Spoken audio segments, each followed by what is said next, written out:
श्री शिवाय नमस्तुभ्यम। शिवपुराण की कथा सुनने वाले सभी भक्तों का आज की कथा में हार्दिक स्वागत है। भगवान भोलेनाथ और माता पार्वती आपकी समस्त मनोकामनाओं को पूर्ण करें। भगवान भोलेनाथ का ध्यान करके आज की इस पावन और परम कल्याणकारी कथा का श्रवण करते हैं। आज की कथा में सबसे पहले आप सुनने वाले हैं ब्रह्मा जी की मूर्छा और फिर मूर्छित ब्रह्मा जी के मुख से रुद्रदेव का प्राकट्य होना, फिर स्मरण हुए ब्रह्मा जी के द्वारा 8 नामों से महेश्वर की स्तुति और रुद्र की आज्ञा द्वारा सृष्टि की रचना, तदंतर काल महिमा, प्रलय, ब्रह्मांड की स्थिति तथा सर्ग आदि का वर्णन करके वायु देवता ने कहा, पहले ब्रह्मा जी ने 5 मानस पुत्रों को उत्पन्न किया जो उनके ही समान थे। उनके नाम इस प्रकार हैं: सनक, सनन, विद्वान, सनातन, ऋभु और सनत कुमार। वे सब के सब योगी, वितराग और ईश दोष से रहित थे। इन सब का मन ईश्वर के चिंतन में ही लगा रहता था, इसीलिए उन्होंने सृष्टि रचना की इच्छा ही नहीं की। सृष्टि से विरत हो सनक आदि महात्मा जब चले गए, तब ब्रह्मा जी ने पुनः सृष्टि की इच्छा से बड़ी भारी तपस्या की। इस प्रकार दीर्घ काल तक तपस्या करने पर भी जब कोई काम ना बचा, तब उनके मन में दुख हुआ। उस दुख से क्रोध प्रकट हुआ और क्रोध से अविश्य होने पर ब्रह्मा जी के दोनों नेत्रों से आंसू की बूंदें गिरने लगी। उन अश्रु बिंदुओं से भूत प्रेत उत्पन्न हुए। अश्रु से उत्पन्न हुए उन सब भूत प्रेतों को देखकर ब्रह्मा जी ने अपनी निंदा की। उस समय क्रोध और मोह के कारण उन्हें तीव्र मूर्छा आ गई। क्रोध से आविश हुए प्रजापति ने मूर्छित होने पर अपने प्राण त्याग दिए। तब प्राणों के स्वामी भगवान नील लोहित रुद्र अनुपम कृपा प्रसाद प्रकट करने के लिए ब्रह्मा जी के मुख से वहां प्रकट हुए। उन जगदीश्वर प्रभु ने अपने को 11 रूपों में प्रकट किया और महादेव जी ने अपने उन महामना 11 स्वरूपों से कहा, बच्चों, मैंने लोक पर अनुग्रह करने के लिए तुम लोगों की सृष्टि की है, अतः तुम आलस रहित होकर संपूर्ण लोक की स्थापना हित साधन तथा प्रजा संतान की वृद्धि के लिए प्रयत्न करो। महेश्वर के ऐसा कहने पर वे रोने और चारों ओर दौड़ने लगे। रोने और दौड़ने के कारण उनका नाम रुद्र हुआ। जो रुद्र हैं वे निश्चय ही प्राण हैं और जो प्राण हैं वे महात्मा रुद्र हैं। तत्पश्चात ब्रह्मपुत्र महेश्वर ने दया करके मरे हुए देवता परमेश्वरी ब्रह्मा जी को पुनः प्राणदान दिया और ब्रह्मा जी के शरीर में प्राणों के लौट आने पर रुद्रदेव का मुख प्रसन्नता से खिल उठा। उन विश्वनाथ ने ब्रह्मा जी से यह उत्तम बात कही, उत्तम व्रत का पालन करने वाले जगत गुरु महाभाग, विराज, डरो मत, मैंने तुम्हारे प्राणों को नूतन जीवन प्रदान किया है, अतः सुख से उठो। स्वप्न में सुने हुए वाक्य की भांति उस मनोहर वचन को सुनकर ब्रह्मा जी ने प्रफुल्ल कमल के समान सुंदर नेत्रों द्वारा धीरे धीरे भगवान हरि की ओर देखा। उनके प्राण पहले की तरह लौट आए थे। अतः ब्रह्मा जी ने दोनों हाथ जोड़कर स्नेह युक्त गंभीर वाणी द्वारा उनसे कहा, हे प्रभु, आप दर्शन मात्र से मेरे मन को आनंद प्रदान कर रहे हैं, अतः बताइए आप कौन हैं जो संपूर्ण जगत के रूप में स्थित हैं? क्या वे ही भगवान आप 11 रूपों में प्रकट हुए हैं? उनकी यह बात सुनकर देवताओं के स्वामी महेश्वर अपने परम सुखदायक कर कमलों द्वारा ब्रह्मा जी का स्पर्श करते हुए बोले कि हे देव, तुम्हें यह ज्ञान होना चाहिए कि मैं परमात्मा हूँ और इस समय तुम्हारा पुत्र होकर प्रकट हुआ हूँ। ये जो 11 रुद्र हैं तुम्हारी सुरक्षा के लिए यहाँ आए हैं, अतः तुम मेरे अनुग्रह से इस तीव्र मूर्छा को त्याग कर जाग उठो और पूर्वता प्रजा की सृष्टि करो। भगवान शिव के ऐसा करने पर ब्रह्मा जी के मन में बड़ी प्रसन्नता हुई। उन विश्वात्मा ने 8 नामों द्वारा परमेश्वर शिव का स्तवन किया। ब्रह्मा जी बोले, हे भगवान, हे रुद्र, आपका तेज असंग सूर्य के समान अनंत है, आपको नमस्कार है। रस स्वरूप और जल में विग्रह वाले आप देवता को नमस्कार है। नंदी और सुरभि अर्थात कामधेनु यह दोनों आपके स्वरूप हैं। आप पृथ्वी रूप धारी सर्व को नमस्कार है। स्पर्श में वायु रूप वाले आपको नमस्कार है। आप ही वशु रूप धारी ईश हैं, आपको नमस्कार है। अत्यंत तेजस्वी अग्नि रूप आप पशुपति को नमस्कार है। शब्द तन मात्रा से युक्त आकाश रूप धारी आप भीमदेव को नमस्कार है। उग्र रूप वाले यजमान मूर्ति आपको नमस्कार है। सोम रूप आप अमृत रूपी महादेव जी को नमस्कार है। इस प्रकार 8 मूर्ति और 8 नाम वाले आप भगवान शिव को 8 नाम वाले आप भगवान शिव को मेरा नमस्कार है। इस प्रकार विश्वनाथ महादेव जी की स्तुति करके लोक पितामह ब्रह्मा ने प्रणाम पूर्वक उनसे प्रार्थना की, भूत भविष्य और वर्तमान के स्वामी मेरे पुत्र भगवान महेश्वर कामनाशन आप सृष्टि के लिए मेरे शरीर से उत्पन्न हुए हैं, इसीलिए हे जगत प्रभु इस महान कार्य में संलग्न हुए मुझ ब्रह्मा की आप सर्वत्र सहायता करें और स्वयं भी प्रजा की सृष्टि करें। ब्रह्मा जी के इस प्रकार प्रार्थना करने पर कल्याणकारी त्रिपुरनाशक रुद्रदेव ने बहुत अच्छा कहकर उनकी बात मान ली। तदंतर प्रसन्न हुए महादेव जी का अभिवंदन करके सृष्टि के लिए उनकी आज्ञा पाकर भगवान ब्रह्मा ने अन्यान्य प्रजा की सृष्टि आरंभ की। उन्होंने अपने मन से ही मरीच, भृगु, अंगिरा, पुलस्त्य, पुलह, क्रतु, अत्रि और वशिष्ठ की सृष्टि की। वे सब ब्रह्मा जी के पुत्र कहे गए। धर्म, संकल्प और रुद्र के साथ इनकी संख्याएं 12 होती हैं। यह सब पुराने गृहस्थ हैं। देवगणों सहित इनके 12 दिव्य वंश कहे गए हैं जो प्रजावानी, क्रियावान तथा महर्षियों से अलंकृत हैं। तत्पश्चात जल पर स्थित हुए रुद्र संहिता ब्रह्मा जी ने देवताओं, असुरों, पितरों और मनुष्यों की सृष्टि करने का विचार किया। ब्रह्मा जी ने सृष्टि के लिए समाधि होकर अपने चित्त को एकाग्र किया। तत्पश्चात मुख से देवताओं को, कोख से पितरों को, कटी के अगले भाग से असुरों को तथा प्रजन से अर्थात लिंग से सब मनुष्यों को उत्पन्न किया। उनके गुदा स्थान से राक्षस उत्पन्न हुए जो सदा भोग से व्याकुल रहते हैं। उनमें तमोगुण और रजोगुण की प्रधानता होती है। वे रात को विचर और बलवान होते हैं। सांप, यक्ष, भूत और गंधर्व यह भी ब्रह्मा जी के अंगों से ही उत्पन्न हुए। उनके पक्ष भाग से पक्षी हुए। वक्षस्थल से अजग अर्थात स्थावर प्राणियों का जन्म हुआ। मुख से बकरों और पार्श्व भाग में भुजंगम की उत्पत्ति हुई। दोनों पैरों से घोड़े, हाथी, शरभ, नील, गाय, मृग, ऊंट, खच्चर, निकु नामक मृग तथा पशु जाति के अन्यान्य प्राणी उत्पन्न हुए। रोमावलियों से औषधियों और फल मूलों का प्राकट्य हुआ। ब्रह्मा जी के पूर्ववर्ती मुख से गायत्री छंद, ऋग्वेद, रिवत, तोमर, साम तथा अग्नि स्टोम नामक यज्ञ की उत्पत्ति हुई। उनके दक्षिण मुख से यजुर्वेद, त्रिपुंद, तोम, बृहत, शाम और उक्त नामक यज्ञ की उत्पत्ति हुई। उन्होंने अपने पश्चिम मुख से सामवेद, जगती, छंद, सप्तदीप, वैरु, शाम और अंतिरा नामक यज्ञ को प्रकट किया। उनके उत्तरवर्ती मुख से एक विष स्तंभ, अर्थवेद, आपतोर, याम नामक यम, अनुष्टम, छंद और वैराज नामक साम का प्रादुर्भाव हुआ। उनके अंगों से और भी बहुत से छोटे बड़े प्राणी उत्पन्न हुए। उन्होंने यक्ष, पिशाच, गंधर्व, अप्सराओं के समुदाय, मनुष्य, किन्नर, राक्षस, पक्षी, पशु, मृग और सर्प आदि संपूर्ण नित्य एवं अनित्य स्थावर जंगम जगत की रचना की। उनमें से जिन्होंने जैसे जैसे कर्म पूर्व कल्पों में अपनाए थे, पुनः पुनः सृष्टि होने पर उन्होंने फिर उन्हीं कर्मों को अपनाया। उस समय वे अपनी पूर्व भावना से भावित होकर हिंसा, अहिंसा से युक्त मृदु, कठोर, धर्म, अधर्म तथा सत्य और मिथ्या कर्म को अपनाते हैं, क्योंकि पहले की वासना के अनुकूल कर्म ही उन्हें अच्छे लगते हैं। इस प्रकार विधाता ने ही स्वयं इंद्रियों के विषयभूत और शरीर आदि में विभिन्नताएं एवं व्यवहार की सृष्टि की है। उन पितामह ने कल्प के आरंभ में देवता आदि प्राणियों के नाम रूप तथा कार्य विस्तार को वेदोक्त वर्णन के अनुसार ही निश्चय किया। ऋषियों के नाम तथा जीविका साधक कर्म भी उन्होंने वेदों के अनुसार ही निर्दिष्ट किए। अपनी रात व्यतीत होने पर अजन्मा ब्रह्मा ने स्वरचित प्राणियों को वे ही नाम और कर्म दिए जो पूर्व कल में उन्हें प्राप्त थे। जिस प्रकार भिन्न भिन्न ऋतुओं के पुनः पुनः आने पर भी उनके चिन्ह और नाम रूप आदि पूर्वतः रहते हैं, उसी प्रकार युगादि काल में भी उनके पूर्व भाव ही दृष्टिगोचर होते हैं। इस प्रकार स्वयं शंभु ब्रह्मा जी की लोक सृष्टि उन्हीं के विभिन्न अंगों से प्रकट हुई है। हे महत से लेकर विशेष पर्यंत तक सब कुछ प्रकृति का ही विकार है।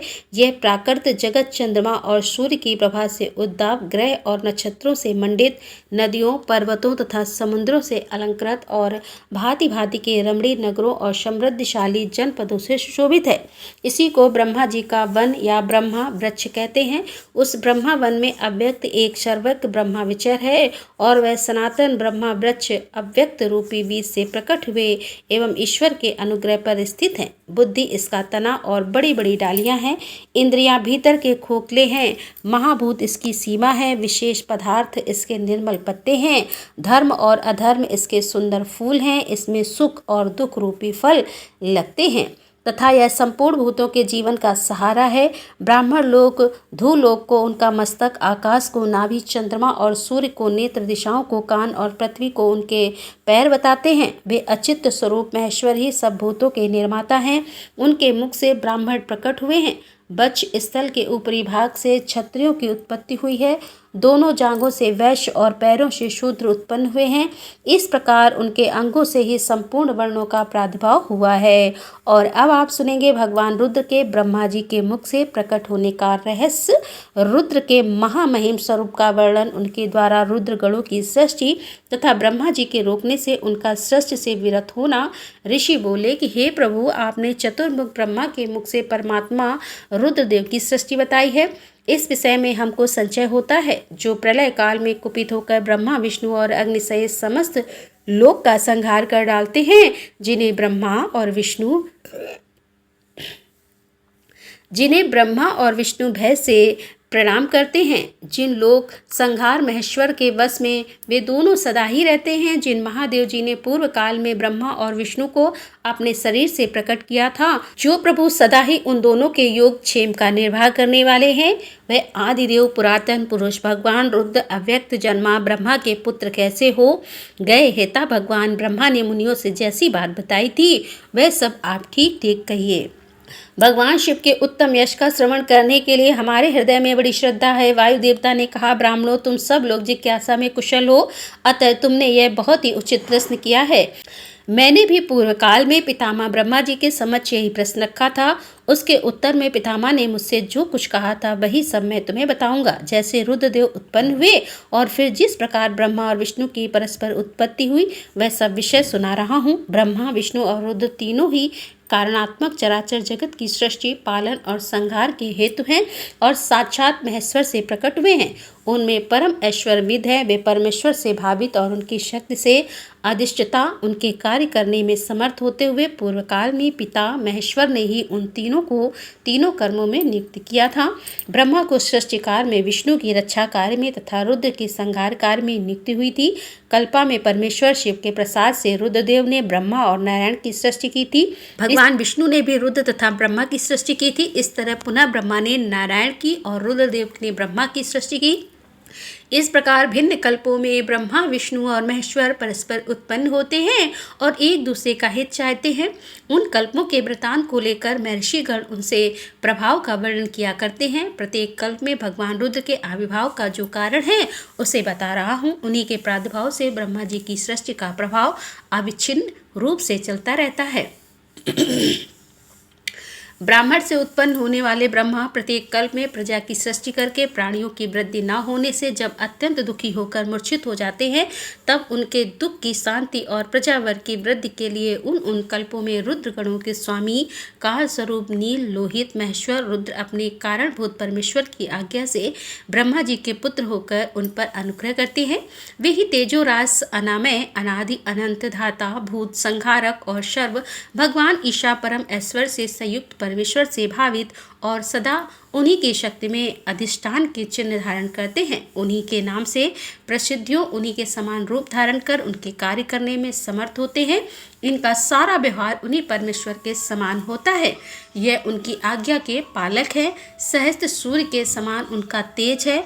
वे अर्धचंद्र को आभूषण के रूप में धारण करते हैं। समान होता है, यह उनकी आज्ञा के पालक हैं। सहस्त्र सूर्य के समान उनका तेज है। वे अर्धचंद्र को आभूषण के रूप में धारण करते हैं। उनके हार, बाजूबंद और कड़े सर्वम हैं। वे मुझ की मेखला धारण करते हैं। जलंधर, रंच और इंद्र उनकी सेवा में खड़े रहते हैं तथा हाथ में कपाल खंड उनकी शोभा बढ़ाता है। गंगा की ऊंची तरंगों से उनके पिंगल वर्ण वाले केश और मुख भीगे रहते हैं। उनके कमनी कैलाश पर्वत के विभिन्न प्रांत टूटी हुई दाढ़ वाले सिंह आदि वन पशुओं से आक्रांत हैं। उनके बाएं कानों के पास गोलाकार कुंडल झेल मिलता रहता है और वे महान वृषभ पर सवारी करते हैं। उनकी वाणी महान मेघ की गर्जना के समान गंभीर है। कांति प्रचंड अग्नि के समान उद्दीप्त और बल पराक्रम भी महान है। इस प्रकार ब्रह्मपुत्र महेश्वर का विशाल रूप बड़ा भयानक है। वे ब्रह्मा जी को विज्ञान देकर सृष्टि कार्य में उनकी सहायता करते हैं। अतः रुद्र के कृपा प्रसाद से प्रत्येक कल्प में प्रजापति की प्रजा सृष्टि प्रभाव रूप से नित्य बनी रहती है। एक समय ब्रह्मा जी ने नील लोहित भगवान रुद्र से सृष्टि करने की प्रार्थना की। तब भगवान रुद्र ने मानसिक संकल्प के द्वारा बहुत से पुरुषों की सृष्टि जी की। वे सब के सब उनके अपने ही समान थे। सब ने जटाजूट धारण कर रखे थे। सभी निर्मय, नीलकंठ और त्रिनेत्र थे। जरा और मृत्यु उनके पास नहीं पहुंचने पाती थी। चमकीले सूल उनके श्रेष्ठ आयु थे। उन रुद्रगणों ने संपूर्ण 14 भुवन को आच्छादित कर लिया था। उन विविध रुद्र को देखकर पितामह ने परमेश्वर से कहा कि हे देव देवेश्वर, आपको नमस्कार है। आप ऐसी प्रजा की सृष्टि ना कीजिए, आपका कल्याण हो। अब दूसरी प्रजा की सृष्टि की जो मरण धर्म वाली हो। ब्रह्मा जी के ऐसा कहने पर परमेश्वर रुद्र उनसे हंसते हुए बोले, मेरी सृष्टि वैसी नहीं होगी। अशुभ प्रजा की सृष्टि तुम ही करो। ब्रह्मा जी से ऐसा कहकर संपूर्ण भूतों के स्वामी भगवान रुद्र उन रुद्रगणों के साथ प्रजा की सृष्टि के कार्य से निर्मित हो गए। और अब आप सुनेंगे ब्रह्मा जी के द्वारा अर्धनारीश्वर रूप की स्तुति तथा उस स्रोत की महिमा। वायुदेव जी कहते हैं कि जब फिर ब्रह्मा जी की रची हुई प्रजा बढ़ ना सकी, तब उन्होंने पुनः मैथुन सृष्टि करने का विचार किया। इसके पहले ईश्वर से नारियों का समुदाय प्रकट नहीं हुआ था, इसीलिए तब तक पितामह मैथुन सृष्टि नहीं कर सके थे। तब उन्होंने मन में ऐसा विचार को स्थान दिया जो निश्चित रूप से उनके मनोरथ की सिद्धि करने में सहायक था। उन्होंने सोचा कि प्रजा की वृद्धि के लिए परमेश्वर से ही पूछना चाहिए, क्योंकि उनकी कृपा के बिना यह प्रजा बढ़ नहीं सकती। ऐसा सोचकर विश्वात्मा ब्रह्मा ने तपस्या करने की तैयारी की। तब जो आधा अनंता लोक भावनी सूक्ष्म तरा शुद्ध भाव गम्यों परमेश्वरी ब्रह्मा पर उनके पिता महादेव जी थोड़े ही समय में संतुष्ट हो गए। तदनंतर अपने वर्चनीय अंश से किसी अद्भुत मूर्ति में आविष्ट होकर भगवान महादेव आधे शरीर से नारी और आधे शरीर से ईश्वर होकर स्वयं ब्रह्मा जी के पास गए। उन सर्वव्यापी सब कुछ देने वाले सत असत से रहित समस्त उपमा से शून्य शरणागत वत्सल और सनातन शिव को दंडवत प्रणाम करके ब्रह्मा जी उठे और हाथ जोड़कर महादेव जी तथा महादेव जी पार्वती की स्तुति करने लगे। ब्रह्मा बोले कि हे देव महादेव आपकी जय हो। हे ईश्वर हे महेश्वर आपकी जय हो। सर्वगुण श्रेष्ठ शिव आपकी जय हो। संपूर्ण देवताओं के स्वामी शंकर आपकी जय हो।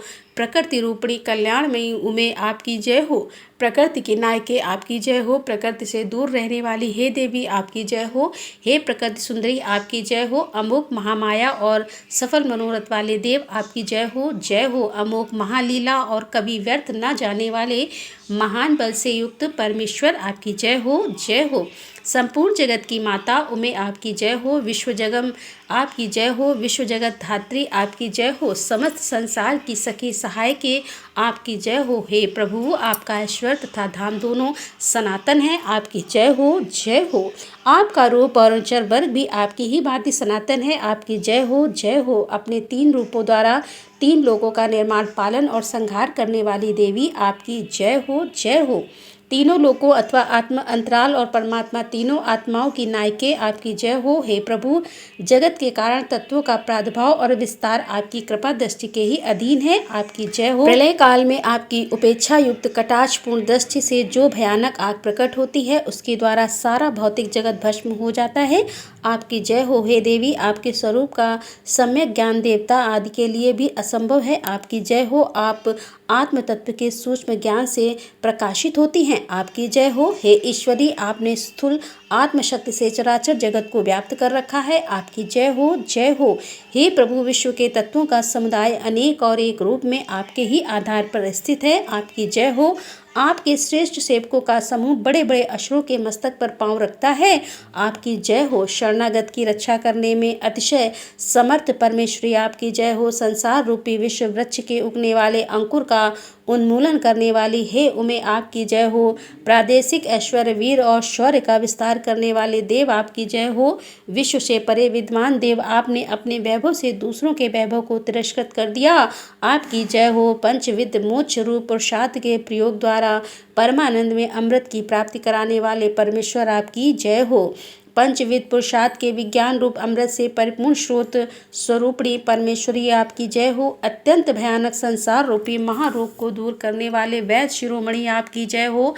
अनादि कर्म मल एवं अज्ञान रूपी अंधकार राशि को दूर करने वाली चंद्रिका रूपणी शिवे आपकी जय हो। त्रिपुर का विनाश करने के लिए कालागम स्वरूप महादेव आपकी जय हो। हे त्रिपुर भैरवी आपकी जय हो। तीनों गुणों से युक्त महेश्वर आपकी जय हो। तीनों गुणों का मर्दन करने वाली महेश्वरी आपकी जय हो। आदि सर्वज्ञ आपकी जय हो। सबको ज्ञान देने वाली देवी आपकी जय हो। प्रचुर दिव्य से शोभित देव आपकी जय हो।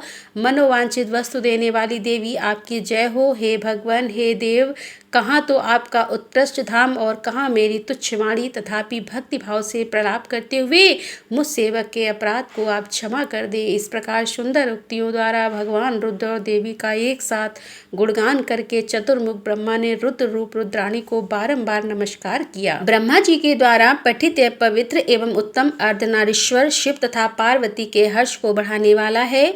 जो मनुष्य भक्ति पूर्वक जिस किसी भी गुरु की शिक्षा से स्तोत्र का पाठ करता है, वह शिव और पार्वती को प्रसन्न करने के कारण अपने अभिष्ट फल को प्राप्त कर लेता है। जो समस्त भुवन के प्राणियों को उत्पन्न करने वाले हैं, जिनके विक्रय जन्म और मृत्यु से रहित हैं, तथा जो श्रेष्ठ नर और सुंदर नारी के रूप में एक ही शरीर धारण करके स्थित हैं, उन कल्याणकारी भगवान शिव और शिवा को मैं प्रणाम करता हूँ। वायु देवता कहते हैं, तदंतर महादेव जी महामग की गर्जना के समान मधुर गंभीर मंगलदायिनी एवं मनोहर वाणी में बोले, ब्राह्मण, तुमने इस समय प्रजाजनों की वृद्धि के लिए ही तपस्या की है। तुम्हारी इस तपस्या से मैं संतुष्ट हूँ और तुम्हें अभिष्ट वर देता हूँ। इस प्रकार परम उदार तथा स्वभाव मधुर वचन कहकर देवेश्वर हर ने अपने शरीर के वाम भाग से देवी रुद्राणी को प्रकट किया। जिन दिव्य गुण संपन्ना देवी को ब्रह्मवेता पुरुष परमात्मा शिव की पराशक्ति कहते हैं तथा जिनमें जन्म मृत्यु और जरा आदि विकारों का प्रवेश नहीं है, वे भवानी उस समय शिव के अंग से प्रकट हुई, जिनका परम भाव देवताओं को भी ज्ञात नहीं है। वे समस्त देवताओं की भी अधीश्वर देवी अपने स्वामी के अंग से प्रकट हुई। उस सर्वलोकेश्वरी परमेश्वरी को देखकर विराट पुरुष ब्रह्मा ने प्रणाम किया और उन सर्वत्र सर्वव्यापी सूक्ष्म सद्भाव से रहित और अपनी प्रभा से इस संपूर्ण जगत को प्रकाशित करने वाली पराशक्ति महादेवी से इस प्रकार प्रार्थना की। ब्रह्मा जी बोले, सर्व जगन मोहन उत्पन्न किया और प्रजा की सृष्टि के कार्य में लगाया। इनकी आज्ञा से मैं समस्त जगत की सृष्टि करता हूँ, किंतु देवी, मेरे मानसिक संकल्प से रचे गए देवता आदि समस्त प्राणी बारंबार सृष्टि करने पर भी बढ़ नहीं रहे हैं। अतः अब मैं मैथुन सृष्टि करके ही अपनी सारी प्रजा को बढ़ाना चाहता हूँ। आपके पहले नारी कुल का प्रादुर्भाव नहीं हुआ था, इसीलिए नारी कुल की सृष्टि करने के लिए मुझ में शक्ति ही नहीं है। संपूर्ण शक्तियों का आविर्भाव आपसे ही होता है। अतः सर्वत्र सबको सब प्रकार की शक्ति देने वाली आप वरदानी माया देवेश्वरी से ही प्रार्थना करता हूँ कि संसार भय को दूर करने वाली हे सर्वव्यापी देवी, इस चराचर जगत की वृद्धि के लिए आप अपने एक अंश से मेरे पुत्र दक्ष की पुत्री हो जाइए। ब्रह्म योनि ब्रह्मा के इस प्रकार याचना करने पर देवी रुद्राणी ने अपनी भव के मध्य भाग से अपने ही समान कांतिमती एक शक्ति प्रकट की। उसे देखकर देवादेव हर ने हंसते हुए कहा, तुम तपस्या के द्वारा ब्रह्मा जी की आराधना करके उनका मनोरथ पूर्ण करो।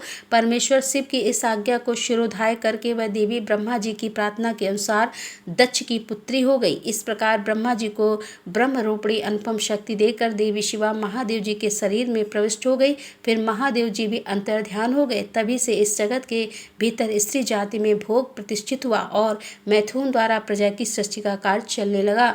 इसमें ब्रह्मा जी को तो भी आनंद और संतोष प्राप्त हुआ। देवी से शक्ति के प्रादुर्भाव का यह सारा प्रसंग मैंने तुम्हें कह सुनाया है। प्राणियों की सृष्टि के प्रसंग में इस विषय का वर्णन किया गया है। यह प्रसंग पुण्य की वृद्धि करने वाला है, अतः अवश्य ही सुनने योग्य है। जो प्रतिदिन देवी से शक्ति के प्रादुर्भाव की इस कथा का कीर्तन करता है, उसे सब प्रकार का पुण्य प्राप्त होता है तथा वह शुभ लक्षण पुत्र पाता है। और अब आप सुनेंगे भगवान शिव का पार्वती तथा पार्षदों के साथ मंदरांचल पर्वत पर जाकर रहना। शुंभ निशुंभ के वध के लिए ब्रह्मा जी की प्रार्थना से शिव का पार्वती को काली कहकर कुपित करना और काली का गौरी होने के लिए तपस्या के निमित्त जाने की आज्ञा मांगना। वायु देवता कहते हैं कि इस प्रकार महादेव जी से ही सनातन पराशक्ति को पाकर प्रजापति ब्रह्मा मैथुन सृष्टि करने की इच्छा लेकर स्वयं भी आधे शरीर से अद्भुत नारी और आधे शरीर से पुरुष हो गए। आधे शरीर से जो नारी उत्पन्न हुई थी वह उनसे शत्रुपा ही प्रकट हुई थी। वह ब्रह्मा जी ने अपने आधे पुरुष शरीर से विराट को उत्पन्न किया था। वे विराट पुरुष ही स्वयं भू मनु कहलाए थे। देवी शत्रुपा ने अत्यंत दुष्कर तपस्या करके उद्दीप्त यश वाले मनु को ही पति के रूप में प्राप्त किया। इसके पश्चात मनु के वंश तथा दक्ष यज्ञ विध्वंस आदि के प्रसंग सुनाकर वायु देवता ने यह बताया कि भगवान शंकर ने दक्ष तथा देवताओं के अपराध क्षमा कर दिए। तदंतर ऋषियों ने पूछा, प्रभु आपने गणों तथा देवी के साथ अंतर्ध्यान होकर भगवान शिव कहाँ गए, कहाँ रहे और क्या करके बिरहयु वायु देवता करके विरत हुए। वायु देवता बोले, महर्षियों, पर्वतों में श्रेष्ठ और विचित्र कंदरा से सुशोभित जो परम सुंदर मंद्रांचल है, वहीं अपनी तपस्या के प्रभाव से देवादिदेव महादेव जी का प्रिय निवास स्थान हुआ। उसने पार्वती और शिव को अपने सिर पर ढोने के लिए बड़ा भारी तप किया था और दीर्घ काल के बाद उसे उनके चरणारविंद के स्पर्श से सुख प्राप्त हुआ। उस पर्वत के सौंदर्य का विस्तार पूर्वक वर्णन सहस्त्र मुखों द्वारा 100 करोड़ों वर्षों में भी नहीं किया जा सकता। उसके सामने समस्त पर्वतों का सौंदर्य तुच्छ हो जाता है। इसीलिए महादेव जी ने देवी का प्रिय करने की इच्छा से उस अत्यंत रमणीय पर्वत को अपना अंतःपुर बना लिया। इस सर्वश्रेष्ठ पर्वत का स्मरण करके रव्य आश्रम के समीप स्थित हुए अंबिका सहित भगवान त्रिलोचन वहां से अंतर्ध्यान होकर चले गए और मंद्रांचल के उद्यान में पहुंचकर देवी सहित महेश्वर वहां की रमणीय तथा दिव्य अंतःपुर की भूमियों में रमण करने लगी। जब इस तरह कुछ समय बीत गया और ब्रह्मा जी की मैथुन सृष्टि के द्वारा जब प्रजाएं बढ़ गईं, तब शुंभ और निशुंभ नामक 2 दैत्य उत्पन्न हुए। वे परस्पर भाई थे। उनके तपोबल से प्रभावित होकर परमेष्ठी ब्रह्मा ने उन दोनों भाइयों को यह वर दिया था कि इस जगत के किसी भी पुरुष से तुम मारे नहीं जा सकोगे। उन दोनों ने ब्रह्मा जी से यह प्रार्थना की थी कि पार्वती देवी के अंश से उत्पन्न जो अयोनिजा कन्या उत्पन्न, जिसे पुरुष का स्पर्श तथा रति नहीं प्राप्त हुई हो तथा जो अलय क्रम से संपन्न हो, उसके प्रति काम भाव से पीड़ित होने पर हम युद्ध में उसी के हाथों मारे जाएं। उनकी इस प्रार्थना पर ब्रह्मा जी ने तथास्तु कहकर स्वीकृति दे दी। तभी से युद्ध में इंद्र आदि देवताओं को जीतकर उन दोनों ने जगत को अनीति पूर्वक वेदों के स्वाध्याय व सत्कार अर्थात यज्ञ आदि से रहित कर दिया। तब ब्रह्मा ने उन दोनों के वध के लिए देवेश्वर शिव से प्रार्थना की, प्रभु आप एकांत में देवी की निंदा करके भी जैसे तैसे उन्हें क्रोध उनके रूप रंग की निंदा से उत्पन्न हुई काम भाव से रहित कुमारी स्वरूपा शक्ति को निशुंभ और शुंभ के वध के लिए देवताओं को अर्पित कीजिए। ब्रह्मा जी के इस तरह प्रार्थना करने पर भगवान नील लोहित रुद्र एकांत में पार्वती को निंदा करते हुए मुस्कुराकर बोले, तुम तो काली हो। तब सुंदर वर्ण वाली देवी पार्वती अपने श्याम वर्ण के कारण आक्षेप सुनकर कुपित हो उठी और पति देव से मुस्कुराकर समाधान रहित वाणी द्वारा बोली। देवी ने कहा, प्रभु यदि मेरे इस काले रंग पर आपका प्रेम नहीं है तो इतने दीर्घ काल से अपनी शिक्षा का आप दमन क्यों करते रहे। कोई स्त्री कितनी ही सर्वांग सुंदरी क्यों ना हो, यदि पति का उस अनुराग नहीं हुआ तो अन्य समस्त गुणों के साथ ही उसका जन्म लेना भी व्यर्थ हो जाता है। स्त्रियों की यह सृष्टि ही पति के भोग का प्रधान अंग है। यदि वह उससे ही वंचित हो गई तो इसका और कहाँ उपयोग हो सकता है।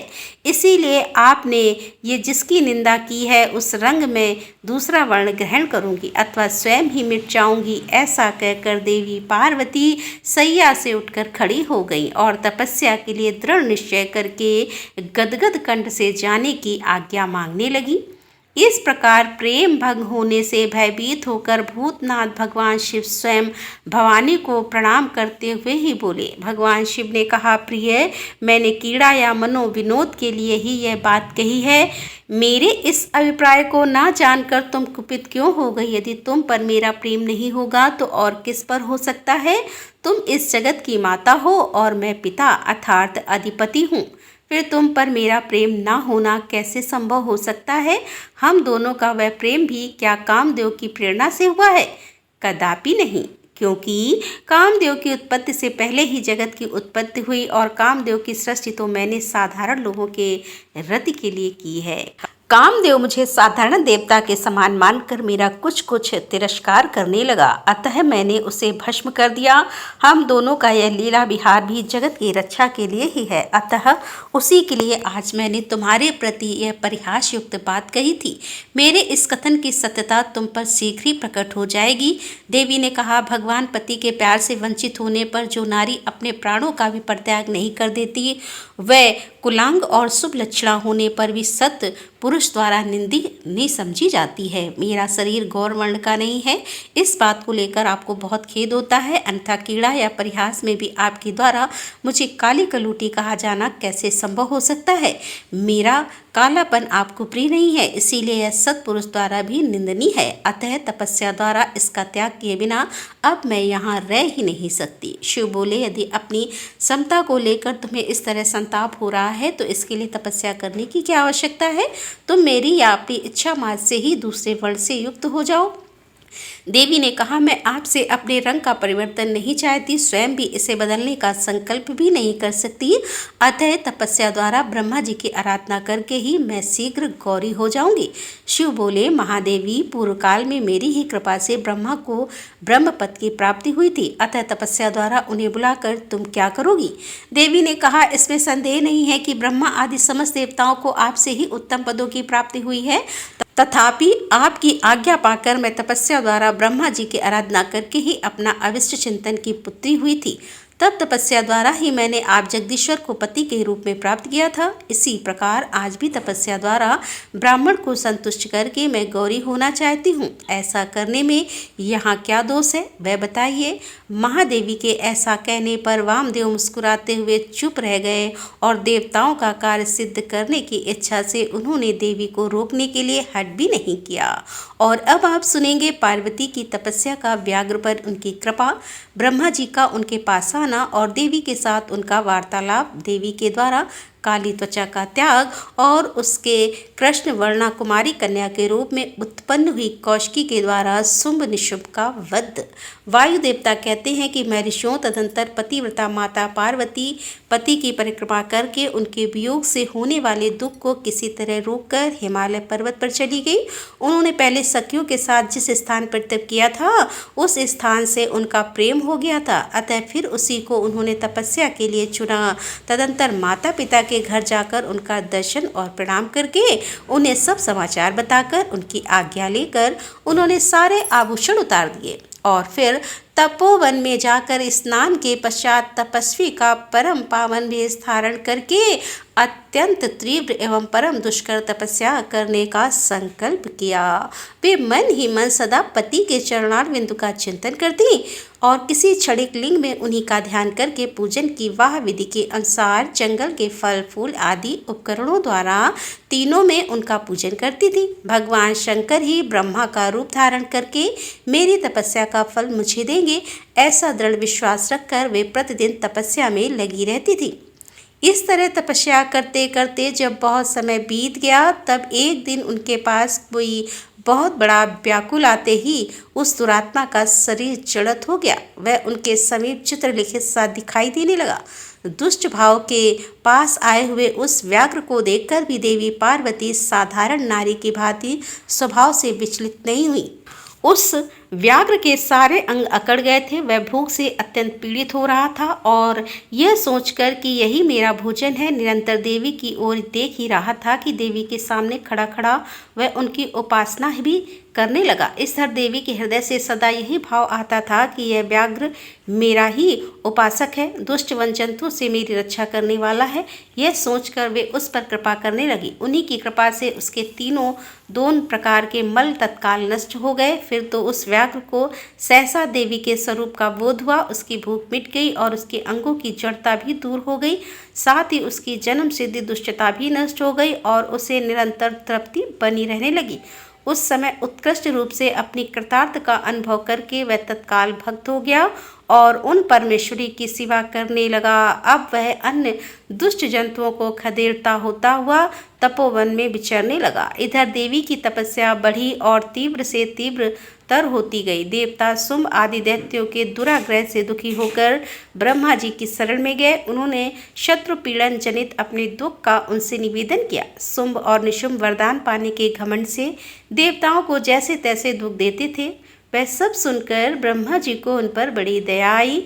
उन्होंने दैत्य वध के लिए भगवान शंकर के साथ हुई बातचीत का स्मरण करके देवताओं के साथ देवी के तपोवन को प्रस्थान किया। वहां सूर्य श्रेष्ठ ब्रह्मा ने उत्तम तप में परिनिष्ठित परमेश्वरी पर्वत को देखा। वे संपूर्ण जगत की प्रतिष्ठा से जान पड़ती थी। अपने श्री हरि तथा रुद्रदेव के भी जन्मदाता पिता महामहेश्वर की भार्या आर्या जगन माता गिरिराज नंदिनी पार्वती जी को ब्रह्मा जी ने प्रणाम किया। देवगणों के साथ ब्रह्मा जी को आया देखकर देवी ने उनके योग्य अर्घ्य देकर स्वागत आदि के द्वारा उनका सत्कार किया। बदले में उनका भी सत्कार और अभिनंदन करके ब्रह्मा जी अनजान की भांति देवी की तपस्या का कारण पूछने लगे। ब्रह्मा जी बोले, देवी, इस तीव्र तपस्या के द्वारा आप यहाँ किस अभिष्ट मनोरथ की सिद्धि करना चाहती हैं? तपस्या के संपूर्ण फलों की सिद्धि तो आपके ही अधीन है और जो समस्त लोकों के स्वामी हैं उन्हीं परमेश्वर को पति के रूप में पाकर आपने अपनी तपस्या का संपूर्ण फल प्राप्त कर लिया है। अथवा यह सारा ही क्रियाकलाप आपका लीला विलास है। परंतु आश्चर्य की बात तो यह है कि आप इतने दिनों से महादेव जी के विरह को कष्ट कैसे सह रही हैं? देवी ने कहा, ब्राह्मण, जब सृष्टि के आदिकाल में महादेव जी से आपकी उत्पत्ति सुनी जाती तब समस्त प्रजा में प्रथम होने के कारण आप मेरे ज्येष्ठ पुत्र होते हैं। फिर जब प्रजा की वृद्धि के लिए आपके ललाट से भगवान शिव का प्रादुर्भाव हुआ तब आप मेरे पति के पिता और मेरे ससुर होने के कारण गुरुजनों की उच्च कोटि में आ जाते हैं। और जब मैं यह सोचती हूँ कि स्वयं मेरे पिता गिरिराज हिमालय आपके पुत्र हैं तब आप मेरे साक्षात पितामह लगते हैं। लोक पितामह इस तरह आप लोक यात्रा से विधाता हैं। अतः पूर्व में पति के साथ जो वृतांत घटित हुआ है उसे मैं आपके सामने कैसे कह सकूंगी?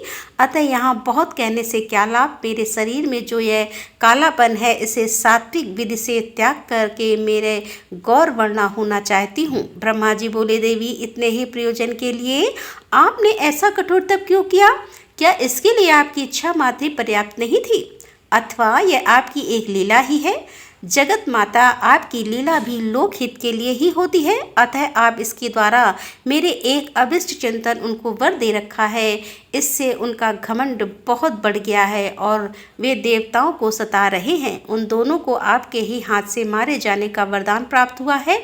अतः अब विलंब करने की कोई लाभ नहीं है। आप क्षण भर के लिए सुस्थिरा हो जाइए। आपके द्वारा जो शक्ति रची या छोड़ी जाएगी वही उन दोनों के लिए मृत्यु हो जाएगी। ब्रह्मा जी के इस प्रकार प्रार्थना करने पर गिरिराज कुमारी देवी पार्वती सहसा अपनी काली त्वचा के आवरण को उतारकर और गौर वर्णा हो गई। त्वचा कोश काली त्वचा में आवरण रूप से त्यागी गई। जो उनकी शक्ति थी उसका नाम कौशिकी हुआ। वह काले मेघ के समान कांति वाली कृष्ण वर्णा कन्या हो गई। देवी की वह महामाई शक्ति ही योग निद्रा और वैष्णवी कहलाती है। उसके 8 बड़ी बड़ी भुजाएं थीं। उसने उन हाथों में शंख, चक्र और त्रिशूल आदि आयुध धारण कर रखे थे। उन देवी के 3 रूप हैं, सौम्य, घोर और मिश्र। वह 3 नेत्रों से युक्त थी। उसने मस्तक पर अर्धचंद्र का मुकुट धारण कर रखा था। उसे पुरुष का स्पर्श तथा रति का योग प्राप्त नहीं था और वह अत्यंत सुंदरी देवी थी। देवी ने अपनी इस सनातन शक्ति को ब्रह्मा जी के हाथ में दे दिया। वही दैत्य प्रवर शुंभ और निशुंभ का वध करने वाली हुई। उस समय प्रसन्न हुए ब्रह्मा जी ने उस पराशक्ति को सवारी के लिए एक प्रबल सिंह प्रदान किया जो उनके साथ ही आया था। उस देवी के रहने के लिए ब्रह्मा जी ने बंदगिरी पर वास स्थान दिया और वहां नाना प्रकार के उपचारों से उनका पूजन किया। विश्वकर्मा ब्रह्मा के द्वारा सम्मानित हुए। वह शक्ति अपनी माता गौरी को और ब्रह्मा जी को क्रमशः प्रणाम करके अपने ही अंगों से उत्पन्न और अपने ही समान शक्तिशाली बहुसंख्य शक्तियों को साथ लेकर दैत्यराज शुंभ निशुंभ को मारने के लिए उद्यत होकर ही पर्वत पर चली गई। उसने सम्रांगण में उन दोनों दैत्यों राज्यों को मार गिराया। उस युद्ध का अन्यंत्र वर्णन हो चुका है, इसीलिए उसकी विस्तृत कथा यहाँ नहीं कही गई है। दूसरे स्थलों से उसकी उहा कर लेनी चाहिए। अब मैं प्रस्तुत प्रसंग का वर्णन करता हूँ। अब आप सुनेंगे गौरी देवी का व्याघ्र को अपने साथ ले जाने के लिए ब्रह्मा जी से आज्ञा मांगना, ब्रह्मा जी का उसे दुष्कर्मी बताकर रोकना, देवी का शरणागत को त्यागने से इनकार करना और ब्रह्मा जी का देवी की महत्ता बताकर अनुमति देना और देवी का माता पिता से मिलकर मंद्रांचल को जाना। वायु देवता आगे कहते हैं, कौशिकी को उत्पन्न करके उसे ब्रह्मा जी के हाथ में देने के पश्चात गौरी देवी ने प्रत्य उपकार के लिए पितामह से कहा। देवी बोली, क्या आपने मेरे आश्रम में रहने वाले इस व्याघ्र को देखा है? इसने दुष्ट जंतुओं से मेरे तपोवन की रक्षा की है और यह मुझ में अपना मन लगाकर अनन्य भाव से मेरा भजन करता रहता है, अतः इसकी रक्षा के लिए सिवा दूसरा कोई मेरा प्रिय कार्य नहीं है। यह मेरे अंतःपुर में विचारने वाला होगा। भगवान शंकर इसे प्रसन्नतापूर्वक गणेश्वर पद का प्रदान करेंगे। मैं इसे आगे करके सखियों के साथ यहाँ से जाना चाहती हूँ, इसके लिए आप मुझे आज्ञा दें, क्योंकि आप प्रजापति हैं। देवी के ऐसा कहने पर उन्हें भोली भाली जानकर हंसते हुए और मुस्कुराते हुए ब्रह्मा जी उस व्याघ्र की पुरानी क्रूरतापूर्ण करतूत बताते हुए उसकी दुष्टता का वर्णन करने लगे। ब्रह्मा जी ने कहा, देवी, कहाँ तो पशुओं में क्रूर व्याघ्र और कहाँ ये आपकी मंगलमय कृपा। आप विषधर सर्प के मुख में साक्षात अमृत क्यों सींच रही हैं? यह केवल व्याघ्र के रूप में रहने वाला कोई दुष्ट निशाचर है। इसने बहुत सी गौवों और तपस्वी ब्राह्मणों को खा डाला है। यह उन सबको इच्छा अनुसार ताप देता हुआ मन माना रूप धारण करके विचर है, अतः इसे अपने पाप कर्म का फल अवश्य भोगना चाहिए। ऐसे दुष्टों पर आपको कृपा करने की क्या आवश्यकता है? इस स्वभाव से ही कलुषित चित्त वाले दुष्ट जीव से देवी को क्या काम? तब देवी बोली, आपने जो कुछ कहा है वह सब ठीक है, यह ऐसा ही सही, तथापि मेरी शरण में आ गया है, अतः मुझे इसका त्याग नहीं करना चाहिए। ब्रह्मा जी ने कहा, देवी, इसकी आपके प्रति भक्ति है, इस बात को जाने बिना ही मैंने आपके समक्ष इसके पूर्व चरित्र का वर्णन किया है। यदि इसके भीतर भक्ति है तो पहले के पापों से इसका क्या बिगड़ने वाला है, क्योंकि आपके भक्त का कभी नाश ही नहीं होता, तो आपकी आज्ञा का पालन नहीं करता, वह पुण्य कर्म होकर भी क्या करेगा? देवी, आप ही अजन्मा, बुद्धिमता, पुरातन शक्ति और परमेश्वरी हैं। सबके बंध और मोक्ष की व्यवस्था आपके ही अधीन है। आपके सिवा पराशक्ति कौन है? आपके बिना किसको कर्मजनित सिद्धि प्राप्ति हो सकती है? आप ही असंख्य रुद्रों को विविध शक्ति रहित करता काम करने में कौन भी सफलता प्राप्त करेगा? भगवान विष्णु को, मुझको तथा अन्य देवता, दानव और राक्षसों को उन ऐश्वर्य की प्राप्ति कराने के लिए आपकी आज्ञा ही कारण है। असंख्य ब्रह्मा, विष्णु तथा रुद्र जो आपकी आज्ञा का पालन करने वाले हैं, बीत चुके हैं और भविष्य में भी होंगे। वे देवेश्वरी आपकी आराधना किए बिना हम सबसे श्रेष्ठता भी धर्म आदि चारों पुरुषार्थ की प्राप्ति नहीं कर सकते। आपके संकल्प से ब्रह्मव्रत काल त्यास अर्थात फेर बदल भी हो जाता है, अर्थात ब्रह्मा स्थावर वृक्ष आदि हो जाता है और स्थावर ब्रह्मा, क्योंकि पुण्य और पाप के फलों की व्यवस्था आपके ही की है। आप ही जगत के स्वामी परमात्मा शिव की अनादि, अम्य और अनंत आदि सनातन शक्ति हैं। आप संपूर्ण लोक यात्रा का निर्वाह करने के लिए किसी अद्भुत मूर्ति में आविष्ट होकर नाना प्रकार के भाव में क्रीड़ा करती हैं। भला आपको ठीक ठीक कौन जानता है? अतः यह पापाचारी व्याघ्र भी आज आपकी कृपा से परम सिद्धि प्राप्त करे, इसमें कौन बाधक हो सकता है? इस प्रकार उनके परम तत्व का स्मरण कराकर ब्रह्मा जी ने जब उचित प्रार्थना की, तब गौरी देवी तपस्या से निर्वित हुई। तदंतर देवी की आज्ञा लेकर ब्रह्मा जी अंतर ध्यान हो गए। फिर देवी ने अपने वियोग को न सह सकने वाले माता पिता मैना और हिवा का दर्शन करके उन्हें प्रणाम किया तथा उन्हें नाना प्रकार के आश्वासन दिया। इसके बाद देवी ने तपस्या के प्रेमी तपोवन के वृक्षों को देखा। उनके सामने फूलों की वर्षा कर रहे थे। ऐसा जान पड़ता था कि मानो उनसे होने वाले वियोग के शोक से पीड़ित होकर वे आंसू बहा रहे हों। अपनी शाखाओं पर बैठे हुए बेगम के कलरों के ब्याज से मानो भी व्याकुलता पूर्वक नाना प्रकार से दीनतापूर्ण विलाप कर रहे थे। तदंतर पति के दर्शन के लिए उतावली होकर उस व्याघ्र को औरस पुत्र की भांति स्नेह से आगे करके सखियों से बातचीत करती हुई और देह की दिव्य प्रभा से दशों दिशाओं को उद्दीप्त करती हुई गौरी देवी मंद्रांचल को चली गई, जहाँ संपूर्ण जगत के आधार सृष्टा, पालक और संहारक पति देव महेश्वर विराजमान थे। और अब आप सुनेंगे मंद्रांचल पर्वत पर गौरी देवी का स्वागत महादेव जी के द्वारा उनके और अपने उत्कृष्ट स्वरूप एवं अविच्छिन्न तथा देवी के साथ हुए व्याघ्र को उनका गणाध्यक्ष बनाकर अंतःपुर के द्वार पर सोमंदी नाम से प्रतिष्ठित करना। ऋषियों ने पूछा कि अपने शरीर को दिव्य गौर वर्ण से युक्त बनाकर गिरिराज कुमारी देवी पार्वती ने जब मंद्रांचल प्रदेश में प्रवेश किया तब वे अपने पति से किस प्रकार मिली। प्रवेश काल में उनके भवन द्वार पर पहले गणेश्वर ने क्या किया तथा महादेव जी ने भी उन्हें देखकर उस समय उनके साथ कैसा बर्ताव किया। वायु देवता ने कहा, जिस प्रेम गर्भित रस के द्वारा अनुरागी पुरुषों के मन का हरण हो जाता है उस परम रस का ठीक ठीक वर्णन करना असंभव है। जिस प्रेम गर्भित रस के द्वारा अनुरागी पुरुषों के मन का हरण हो जाता है उस परम रस का ठीक ठीक वर्णन करना असंभव है। द्वारपाल बड़ी उतावली से राह देखते थे। उनके साथ ही महादेव जी भी देवी के आगमन के लिए उत्सुक थे और जब वे भवन में प्रवेश करने लगी तब सकित होकर उन प्रेम जनित भावों से वे उनकी ओर देखने लगी। देवी भी उनको उन्हीं भावों से देख रही थी। उस समय उस भवन में रहने वाले श्रेष्ठ पार्षदों ने देवी को वंदना की। फिर देवी ने फिना युक्त वाणी द्वारा भगवान त्रिलोचन को प्रणाम किया। वे प्रणाम करके अभी उठने भी नहीं पाई थीं कि महादेव जी ने उन्हें दोनों हाथों से पकड़कर आनंद के साथ हृदय से लगा लिया। फिर मुस्कुराते हुए एकटक नेत्रों से उनके मुख चंद्र की सुधा का पान सा करने लगे। फिर उनसे बातचीत करने के लिए उन्होंने पहले अपनी ओर से ही वार्ता आरंभ की। देवादिदेव महादेव जी बोले, शर्माक सुंदरी प्रिय, क्या तुम्हारी वह मनोदशा दूर हो गई जिसके रहते तुम्हारे क्रोध के कारण मुझे अनुनय विनय का कोई उपाय नहीं सूझता था। यदि साधारण लोगों की भांति हम दोनों में भी एक दूसरे के अप्रिय का कारण विद्यमान है तब तो इस चराचर जगत का नाश हुआ ही समझना चाहिए। मैं अग्नि के मस्तक पर स्थित हूँ और तुम सोम के, हम दोनों से ही यह अग्नि सोमा क्रम जगत प्रतिष्ठित है। जगत के हित के लिए स्वेच्छा से शरीर धारण करके विचारने वाले हम दोनों के वियोग में यह जगत निराधार हो जाएगा। इसमें शास्त्र और युक्त से निश्चित किया हुआ दूसरा हेतु भी है। यह स्थावर जंगम रूप जगतवाणी और अर्थ में ही है। तुम साक्षात वाणी में अमृत हो और मैं अर्थ में परम अमृत हूँ। यह दोनों अमृत एक दूसरे से क्लिक कैसे हो सकते हैं। तुम मेरे स्वरूप का बोध कराने वाली विद्या हो और मैं तुम्हारे दिए हुए विश्वास रूप बोध से जानने योग्य परमात्मा हूँ। हम दोनों क्रमशः विद्याम और विद्या अपमा हैं। फिर हम दोनों में वियोग होना कैसे संभव है। मैं अपने प्रत्य से जगत की सृष्टि और संहार नहीं करता। एकमात्र आज्ञा से ही सबकी सृष्टि और संहार उपलब्ध होती है। वह अत्यंत गौरवपूर्ण आज्ञा तुम ही हो। ऐश्वर्य का एकमात्र सार ज्ञाता अर्थात शासन है, क्योंकि वही स्वतंत्रता का लक्षण है। आज्ञा से वियुक्त होने पर मेरा ऐश्वर्य कैसा होगा।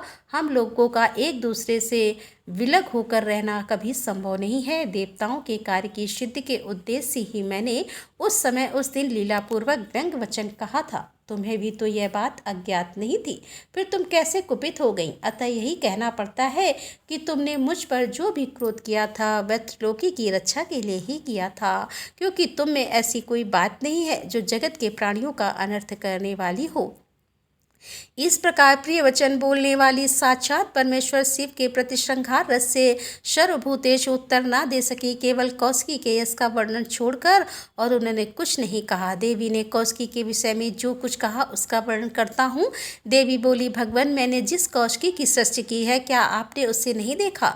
वैसी कन्या ना तो इस लोक में हुई है और ना होगी। यूँ कहकर देवी ने उसके विंध्य पर्वत पर निवास करने तथा सम्रांगण में शुंभ और निशुंभ का वध करने उन पर विजय पाने का प्रसंग सुनाकर उसके बल पराक्रम का वर्णन किया। साथ ही यह भी बताया कि वह उपासना करने वाले लोगों को सदा प्रत्यक्ष फल देती है तथा निरंतर लोगों की ही रक्षा करती रहती है। इस विषय में ब्रह्मा जी आपको आवश्यक बातें बताएंगे। उस समय इस प्रकार बातचीत करती हुई देवी की आज्ञा से ही एक सखी ने उस व्याघ्र को लाकर उनके सामने खड़ा कर दिया। उसे देखकर देवी कहने लगी कि देव, यह व्याघ्र मैं आपके लिए भेंट लाई हूँ। आप इसे देखिए। इसके समान मेरा उपासक दूसरा कोई नहीं है। इसने दुष्ट जंतुओं के समूह से मेरे तपोवन की रक्षा की थी। यह मेरा अत्यंत भक्त है और अपने रक्षात्मक कार्य से मेरा विश्वास पात्र बन गया है। मेरी प्रसन्नता के लिए अपना देश छोड़कर यहाँ आ गया है। हे महेश्वर, यदि मेरे आने से आपको प्रसन्नता हुई है और यदि आप मुझसे अत्यंत प्रेम करते हैं तो मैं चाहती हूँ कि यह नंदी की आज्ञा से मेरे अंतःपुर के द्वार पर अन्य रक्षकों के साथ उन्हीं के चिन्ह धारण करके सदा स्थित रहें। वायुदेव कहते हैं, देवी के इस मधुर और अंत गोकत्वा प्रेम बढ़ाने वाले शुभ वचन को सुनकर महादेव जी ने कहा कि मैं बहुत प्रसन्न हूँ। फिर तो वह व्याघ्र उसी क्षण लचक हुई स्वर्ण जट बेद की छड़ी, रत्नों से जड़ विचित्र कवच, सर्प किसी आकृति वाली छुरी तथा रक्ष कुंचित वेश धारण किए गणाध्यक्ष देवी को पलंग पर बिठाकर उस समय सुंदर अलंकारों से स्वयं ही उनका श्रृंगार किया। ऋषियों ने पूछा, प्रभु पार्वती देवी का समाधान करते हुए महादेव जी ने यह बात क्यों कही कि संपूर्ण विश्व अग्नि सो मामत्व एवं वार्गत्वक्यम है। ऐश्वर्य का सार एकमात्र आज्ञा ही है और वह आज्ञा तुम हो। अतः इस विषय में हम क्रमशः यथार्थ बातें सुनाना चाहते हैं। वायुदेव बोले, महर्षियों, रुद्रदेव का जो घोर तेजोमय शरीर है उसे अग्नि कहते हैं और अमृत से सोम शक्ति का स्वरूप है, क्योंकि शक्ति का शरीर शांति काक है और जो अमृत है वह प्रतिष्ठा नामक कला है। लेकिन जो तेज है वह साक्षात विद्या नामक कला है। संपूर्ण सूक्ष्म भूतों में वे ही दोनों रस और तेज है। तेज की वृत्ति प्रकार की एक सूर्य रूपा है और दूसरी अग्नि रूपा है। इस तरह रस वृत्ति भी दो प्रकार की है, एक सोम रूपणी और दूसरी जल रूपणी। तेज विद्युत आदि के रूप में उपलब्ध होता है तथा रस मधुर आदि के रूप में तेज और रस के भेदों ने ही इस चराचर जगत को धारण कर रखा है। अग्नि से अमृत की उत्पत्ति होती है और अमृत स्वरूप घी से अग्नि की वृद्धि होती है। अतः अग्नि और सोम की दी हुई आहुति जगत के लिए हितकारी संपत्ति हविष्य का उत्पादन करती है। वर्षा शस्य को बढ़ाती है। इस प्रकार वर्षा से ही हविष्य का प्रादुर्भाव होता है, जिससे यह अग्नि सोमात्म जगत टिका हुआ है। अग्नि वहाँ तक ऊपर को प्रचित होती है जहाँ तक सोम संबंधी परम अमृत विद्यमान है और जहाँ तक अग्नि का स्थान वहाँ तक सोम संबंधी अमृत नीचे को झरता है। इसीलिए कालागम नीचे है और शक्ति ऊपर। जहाँ तक अग्नि है उसकी गति ऊपर की ओर है और जो जल का आपालावन है उसकी गति नीचे की ओर है। आधार शक्ति ने ही इस ऊर्ध्वगामी कालागम को धारण कर रखा है तथा निम्नगामी सोम शिव शक्ति के आधार पर प्रतिष्ठित है। शिव ऊपर है और शक्ति नीचे तथा शक्ति ऊपर है और शिव नीचे। इस प्रकार शिव और शक्ति ने यहाँ सब कुछ व्याप्त कर रखा है। बारंबार अग्नि द्वारा जलाया हुआ जगत भस्म सात हो जाता है। यह अग्नि का वीर है। भस्म को ही अग्नि का वीर कहते हैं। जो इस प्रकार भस्म के शेष स्वरूप को जानकर अग्नि इत्यादि मंत्रों द्वारा भस्म से स्नान करता है वह बधा हुआ जीव पास से मुक्त हो जाता है। अग्नि के वीर रूप भस्म को सोम ने आयोग युक्त के द्वारा फिर आपला च्युत पता किया है, इसीलिए वह प्रकृति के अधिकार से चला गया। यदि योग युक्त से शाक्त अमृत वर्षा के द्वारा उस भस्म का सब और आपलावन हो तो वह प्रकृति के अधिकारों को निर्मित कर देता है। अतः इस तरह का अमृत प्लावन सदा मृत्यु का विजय पाने के लिए ही होता है। शिवागिरी का लाभ प्राप्त कर लिया उसकी मृत्यु कैसे हो सकती है। जो अग्नि के इस गुहा स्वरूप को तथा पूर्व तैयारी ठीक ठीक जानता है वह अग्नि सोमात्म जगत को त्याग कर फिर वहाँ जन्म नहीं लेता। जो शिवगिरी को दग्ध करके शक्ति स्वरूपा समाम से योग मार्ग के द्वारा इसे आपला वित्पत्त करता है वह अमृत स्वरूप हो जाता है। इसी अभिप्राय को हृदय में धारण करके महादेव जी ने इस संपूर्ण जगत को अग्नि सोमात्म कहा था। उनका यह कथन सर्वदा उचित है। और अब आप सुनेंगे जगतवाणी और अर्ध रूप है। इसका प्रतिपादन वायु देवता कहते हैं। मैं ऋषियों अब यह बता रहा हूँ कि जगत की वाग अर्थात समकता की सिद्धि कैसे की गई। यह 6 अथवा अर्थात मार्गों का सम्यक ज्ञान है। मैं संक्षेप से ही कह रहा हूँ, विस्तार से नहीं। कोई भी ऐसा अर्थ नहीं है जो बिना शब्द का हो और कोई भी ऐसा शब्द नहीं है जो बिना अर्थ का हो। अतः समयानुसार सभी शब्द संपूर्ण अर्थों के बोधक है। प्रकृति है परिणाम, शब्द भावना और अर्थ भावना के भेद से 2 प्रकार का है। उसे परमात्मा शिव तथा पार्वती की प्राकृत मूर्ति कहते हैं। उनकी जो शब्द में विभूति है उसे विद्वान 3 प्रकार की बताते हैं, स्थूला, सूक्ष्मा और परास्थूला। वो है जो कानों को प्रत्यक्ष सुनाई देती है, जो केवल चिंतन में आती है उसे सूक्ष्मा कही गई है और जो चिंतन की सीमा से भी परे है उसे परा कहा गया है। वह शक्ति स्वरूप वही शिव तत्व के आश्रित रहने वाली पराशक्ति कही गई है। ज्ञान शक्ति के सहयोग से वही इच्छा की उपवलिका उसे दृढ़ करने वाली होती है। वह संपूर्ण शक्तियों की समाष्टि रूपा है और वही शक्ति तत्व के नाम से विख्यात होकर समस्त कार्य समूह की मूल प्रकृति मानी गई है। उसी को कुंडलिनी कहा गया है। वह विशुद्धात् परामाया व स्वरूप विभाग रहित होती हुई भी 6 अथवा के रूप में विस्तार को प्राप्त होती है। इन 6 अथवा में से 3 तो शब्द रूप है और 3 अर्थ रूप बताए गए हैं। सभी पुरुषों को आत्मशुद्धि के अनुरूप संपूर्ण तत्वों के विभाग से लय और भोग के अधिकार प्राप्त होते हैं। वे पूर्ण तत्व कलाओं द्वारा यथा योग प्राप्त है। परा प्रकृति के जो आदि में 5 प्रकार के परिणाम होते हैं वे ही निर्वत आदि कलाएं हैं। मंत्रा धवा पदाधारी और व्यापक भाव बताया जाता है। संपूर्ण मंत्र पदों से व्याप्त है क्योंकि वे वाक्य रूप है। संपूर्ण पद भी वर्णों से व्याप्त है क्योंकि विद्वान पुरुष वर्णों के समूह को ही पद कहते हैं और वे वर्ण भी भुवन से व्याप्त हैं क्योंकि उन्हीं में उनकी उपलब्धि होती है। भुवन भी तत्वों के समूह द्वारा बाहर भीतर से व्याप्त है क्योंकि उनकी उत्पत्ति तत्वों से हुई है। उन कारण भू तत्वों से ही उनका आरंभ हुआ है। अनेक भवन उनके अंदर से ही प्रकट हुए हैं। उनमें से कुछ तो पुराणों में प्रसिद्ध है। अन्य भवनों का ज्ञान शिव संबंधी आगम से प्राप्त करना चाहिए। कुछ तत्व सांख्य और योग शास्त्र में भी प्रसिद्ध हैं। शिव शास्त्रों में प्रसिद्ध तथा दूसरे भी जो तत्व हैं वे सब के सब कलाओं द्वारा यथा योग व्याप्त है। परा प्रकृति के जो आदिकाल में 5 परिणाम हुए हैं वे ही निर्वत आदि कलाएं हैं। वे 5 कलाएं उत्तरोत्तर तत्वों से व्याप्त है। अतः पराशक्ति सर्वत्र व्यापक है। वह विभाग रहित होकर भी 6 अथवा धर्मों के रूप में विभक्त हैं। शक्ति से लेकर पृथ्वी तत्व पर संपूर्ण तत्वों का प्रादुर्भाव शिव तत्व से हुआ है। अतः जैसे घड़े आदि मिट्टी से व्याप्त है उसी प्रकार से वे सारे तत्व एकमात्र शिव से ही व्याप्त हैं। जो 6 अथवाओं से प्राप्त होने वाला है वही शिव का परम धाम है। 5 तत्वों के शोधन से व्याधपिन का शक्ति जानी जाती है। निर्वित कला के द्वारा रुद्रलोक पर्यंत ब्राह्मण की स्थिति का शोधन होता है। प्रतिष्ठा कला द्वारा उससे भी ऊपर जहाँ तक अव्यक्त की सीमा है वहाँ तक की शोध की जाती है। मध्यवर्ती विद्या कला द्वारा उससे भी ऊपर विदेश पर्यंत स्थान का शोधन होता है। शांति कला द्वारा उससे भी ऊपर के स्थान का तथा शांत तीता कला के द्वारा अथवा के अंत तक का शोधन हो जाता है।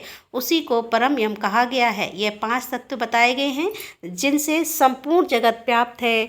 वही सार्थकों को यह सब कुछ जानना चाहिए। जो अथवा की व्याप्तियों को ना जानकर शोधन करना चाहता है वह शुद्ध से वंचित रह जाता है।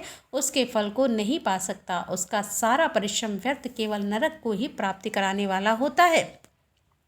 शक्तिपात का सहयोग हुए बिना तत्वों का ठीक ठीक ज्ञान नहीं हो सकता। उनकी व्याधि और वृद्धि का ज्ञान भी असंभव है। शिव की जो चिंतन स्वरूपा परमेश्वरी पराशक्ति है वही आज्ञा है। उस कारण स्वरूपा आज्ञा के सहयोग से ही शिव संपूर्ण शिव के अधिष्ठाता हैं। विचार दृष्टि देखा जाए तो आत्मा में कभी विकार नहीं होता। वह विकार की प्रतीति माया मात्र है। ना तो बंधन है और ना उस बंधन से छुटकारा दिलाने वाली कोई मुक्ति है। शिव की जो अव्यभिचारी पराशक्ति है वही संपूर्ण ऐश्वर्य की पराकाष्ठा है। उन्हीं के समान धर्म वाली है और विशेषता उनके उन विलक्षण भावों से युक्त है। उसी शक्ति के साथ शिव गृहस्थ बने हुए हैं और वह भी सदा उन शिव के साथ ही उनकी गृहिणी बनकर रहती है। जो प्रकृति जन जगत रूपकार है वही उन शिव दंपति की संतान है। शिव कर्ता और शक्ति कारण यही उन दोनों का भेद है। वास्तव में एकमात्र साक्षात शिव ही 2 रूपों में स्थित है। कुछ लोगों का कहना है कि स्त्री और पुरुष रूप में ही उनका भेद है, जबकि अन्य लोग कहते हैं कि पराशक्ति शिव में नित्य संवेद है। जैसा प्रभासूर से भिन्न नहीं है उसी प्रकार चित्त स्वरूपणी पराशक्ति शिव से अभिन्न ही है। यही सिद्धांत है। अतः शिव परम कारण है। उनकी आज्ञा ही परमेश्वरी है। उसी से प्रेरित होकर शिव की अविनाशी मूल प्रकृति कार्य भेद से महामाया माया है और त्रिगुणात्मक प्रकृति इन तीनों रूपों में स्थित होकर 6 अथवा को प्रकट करती है। वह 6 प्रकार का अथवा वागर्थमय है। वही संपूर्ण जगत के रूप में स्थित है। सभी शास्त्र समूह इसी भाव का विस्तार से प्रतिपादन करते हैं। तदंतर ऋषियों ने कई कारण दिखाकर पूछा, वायुदेव यदि शिव सदा शांत भाव से ही रहकर सब पर अनुग्रह करते हैं तो सभी की अभिलाषाओं को एक साथ ही पूर्ण क्यों नहीं कर देते।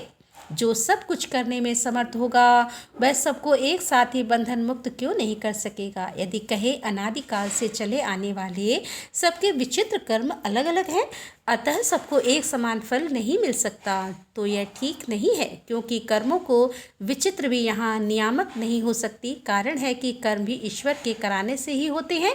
इस विषय में बहुत कहने से क्या लाभ। उपयुक्त रूप से विभिन्न युक्तियों द्वारा फैलाई गई नास्तिकता जिस प्रकार से शीघ्र ही निर्वत हो जाए वैसा उपदेश कीजिए। तब वायु देवता ने कहा, ब्राह्मणों लोगों ने युक्तियों से प्रेरित होकर जो संचय उपस्थित किया है वह उचित ही है, क्योंकि किसी की बात को जानने की इच्छा अथवा तत्व ज्ञान के लिए उठाया गया प्रश्न साधु बुद्धि वाले पुरुषों ने नास्तिकता का उत्पादन नहीं कर सकता। मैं इस विषय में ऐसा प्रमाण प्रस्तुत करूंगा जो सत्पुरुष के मोह को दूर करने वाला है। असत पुरुषों का जो अन्यथा भाव होता है उसमें प्रभु शिव की कृपा का अभाव ही कारण है।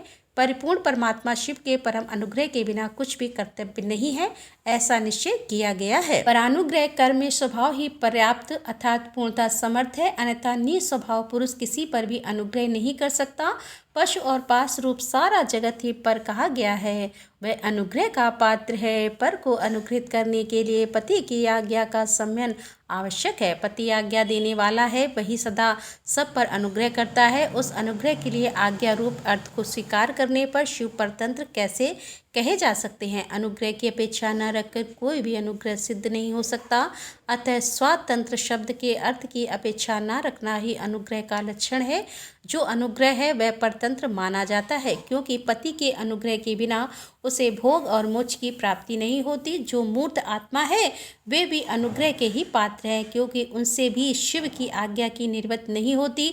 वे भी शिव की आज्ञा से बाहर नहीं है। यहाँ कोई ऐसी वस्तु नहीं है जो शिव की आज्ञा के अधीन ना हो। सकल अर्थात सगुण या साकार होने पर भी जिसके द्वारा हमें निष्कल अर्थात निर्गुण या निराकार शिव की प्राप्ति होती है, उस मूर्ति या लिंग के रूप में साक्षात शिव ही विराजत रहे हैं।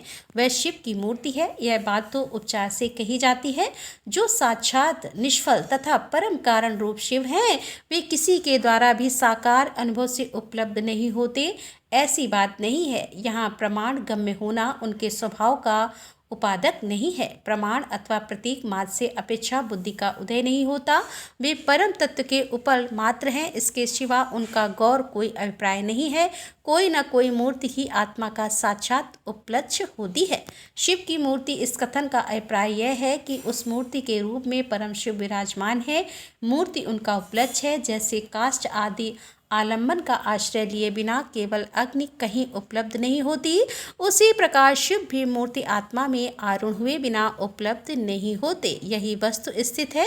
जैसे किसी के कहने पर कि तुम आगे ले आओ, उसके द्वारा जलती हुई लकड़ी आदि के सिवा साक्षात अग्नि नहीं लाई जाती, उसी प्रकार शिव का पूजन भी मूर्ति रूप में ही हो सकता है, अन्यथा नहीं। इसीलिए पूजा आदि में मूर्ति आत्मा की परिकल्पना होती है, क्योंकि मूर्ति आत्मा के प्रति जो कुछ किया जाता है वह साक्षात शिव के प्रति किया गया ही माना गया है। लिंग आदि में विशेषता अर्च विग्रह में जो पूजन कृत्य होता है वह भगवान शिव का ही पूजन है। उन मूर्तियों के रूप में शिव की भावना करके हम लोग शिव की ही उपासना करते हैं। जैसे परमेष्ठी शिव मूर्त आत्मा पर अनुग्रह करते हैं, उसी प्रकार मूर्ति आत्मा में स्थित शिव हम पशुओं पर अनुग्रह करते हैं। परमेष्ठी शिव ने लोकों पर अनुग्रह करने के लिए ही सदाशिव आदि संपूर्ण मूर्ति आत्माओं को अधिष्ठाता अपनी आज्ञा में रखकर अनुग्रहित किया है। भगवान शिव सब पर अनुग्रह ही करते हैं, किसी का निग्रह नहीं करते, क्योंकि निग्रह करने वाले लोगों में जो दोष होते हैं वे शिव में असंभव हैं। ब्रह्मा आदि के प्रति जो निग्रह देखे गए हैं वे भी संकट मूर्ति शिव के द्वारा लोकहित के लिए ही किए गए हैं। विद्वानों की सृष्टि में निग्रह भी स्वरूप से दूषित नहीं है। जब वह राग द्वेष से प्रेरित होकर किया जाता है तभी निंदनीय माना जाता है। इसीलिए दंडनीय अपराधियों को राजाओं की ओर से मिले हुए दंड की प्रशंसा की जाती है। यदि साधु की रक्षा करनी है तो असाधारण का प्रयत्न किया जाता है। यदि यह प्रयत्न सफल नहीं हुआ तो अंत में उपाय दंड का ही आश्रय लिया जाता है। दंडात्मक अनुशासन लोकहित के लिए ही किया जाना चाहिए, यही उसके औचित्य को परिलक्षित कराता है। यदि अनुशासन इसके विपरीत ही हो तो उसे अहिंसा करते हैं। जो सदा हित में ही लगे रहते वाले हैं उन्हें ईश्वर का दृष्टांत अपने सामने रखना चाहिए। ईश्वर केवल दुष्टों को ही दंड देते हैं, इसीलिए निर्दोष कहे जाते हैं। अतः जो दुष्टों को ही दंड देता है वह उसी निग्रह कर्म को लेकर सत्पुरुष द्वारा लांछ कैसे किया जा सकता है। लोक में जहाँ कहीं भी निग्रह होता है वह यदि विदेश पूर्वक ना हो तभी श्रेष्ठ माना जाता है। जो पिता पुत्र को दंड देकर उसे अधिक शिक्षित बनाता है वह उससे द्वेष नहीं करता। शिव की आज्ञा का पालन ही हित है और जो हित है वही उनका अनुग्रह है। अतः सबको हित में नियुक्त करने वाले शिव सब पर अनुग्रह करने वाले कहे गए हैं। जो उपकार शब्द का अर्थ है उसे भी अनुग्रह ही कहा गया है, क्योंकि उपकार भी हित का रूप ही होता है। अतः सबका उपकार करने वाले शिव सर्वाग्राम के द्वारा जड़ चेतन सभी सदा हित में नियुक्त होते हैं, परंतु सबको जो एक साथ और एक समान हित की उपलब्धि नहीं होती उसमें उनका स्वभाव ही प्रतिबंधक है। जैसे सूर्य अपनी किरणों द्वारा सभी कमलों को विकास के लिए प्रेरित करते हैं, परंतु अपने अपने स्वभाव के अनुसार एक साथ और एक समान विकसित नहीं होते। स्वभाव भी पदार्थों के भावी अर्थ का कारण होता है, किंतु वह नष्ट होते हुए अर्थ को कर्ताओं के लिए सिद्ध नहीं कर सकता। जैसे अग्नि का संयोग स्वर्ण की ही पिघला देता है, कोयले का अंगार नहीं, उसी प्रकार भगवान शिव परिपक्व मले वाले पशुओं को ही बंधन मुक्त करते हैं, दूसरे को नहीं। जो वस्तु जैसी होनी चाहिए वैसी वह स्वयं नहीं बनती, वैसी बनने के लिए कर्ता की भावना का सहयोग होना आवश्यक है। कर्ता की भावना के बिना ऐसा कौन संभव नहीं है। अतः कर्ता सदा स्वतंत्र होता है। सब पर अनुग्रह करने वाले शिव जिस तरह स्वभाव से ही निर्मल है, उसी तरह जीव संज्ञा धारण करने वाली आत्माएं स्वभाव मलिन होती हैं। यदि ऐसी बात ना होती तो जीव में क्यों नियम पूर्वक संसार में भटकते और शिव क्यों संसार बंधन से परे रहते। विद्वान पुरुष कर्म और माया के बंधन को ही जीव का संसार कहते हैं। यह बंधन जीव को ही प्राप्त होता है, शिव को नहीं। इसमें कारण है जीव का स्वाभाविक मल, और वह कारणभूत मल जीवों का अपना स्वभाव ही है, आंग तुक नहीं है। यदि आंग तुक होता तो किसी को भी किसी भी कारण से बंधन प्राप्त हो जाता। जो यह हेतु है वह एक है, क्योंकि सब जीवों का स्वभाव एक सा है। यद्यपि सब में एक सा आत्मभाव है, तो भी मल के परिपाक और अपरिका के कारण कुछ जीव बुद्ध और कुछ बंधन से मुक्त हैं। बंध जीवों में भी कुछ लोग लय और भोग के अधिकार के अनुसार उत्कृष्ट और निष्कृष्ट होकर ज्ञान और ऐश्वर्य आदि विषमता को प्राप्त होते हैं। अर्थात कुछ लोग अधिक ज्ञान और ऐश्वर्य से युक्त होते हैं तथा कुछ लोग कम, कोई मूर्त आत्मा होते हैं और कोई साक्षात शिव के समीप विचारने वाले होते हैं। उन मूर्ति आत्माओं में भी कोई तो शिव स्वरूप होकर चाहूं अथवाओं के ऊपर स्थित होते हैं, तो कोई अथवाओं के मध्य मार्ग में महेश्वर होकर रहते हैं, कोई निम्न भाग में रुद्र रूप से स्थित होते हैं। शिव के इस समीप वर्ती स्वरूप में भी माया से परे होने के कारण उत्कृष्ट, मध्यम और निष्कृष्ट के भेद से 3 श्रेणियां होती हैं। वहाँ निम्न स्थान में आत्मा की स्थिति है, मध्यम स्थान में अंतरात्मा की स्थिति है, और जो सबसे उत्कृष्ट श्रेणी का स्थान है उसमें परमा की स्थिति है। यही क्रमशः ब्रह्मा, विष्णु और महेश्वर कहलाते हैं। कोई वस्तु अर्थात जीव परमात्मा पद का आश्रय लेने वाले होते हैं, कोई अंतरात्मा पद और कोई आत्म पद पर प्रतिष्ठित होते हैं। भगवान शिव को अनायास ही समस्त पशुओं को बंधन से मुक्त करने में समर्थ, फिर वे उन्हें बंधन में डाले रखकर क्यों दुख देते हैं।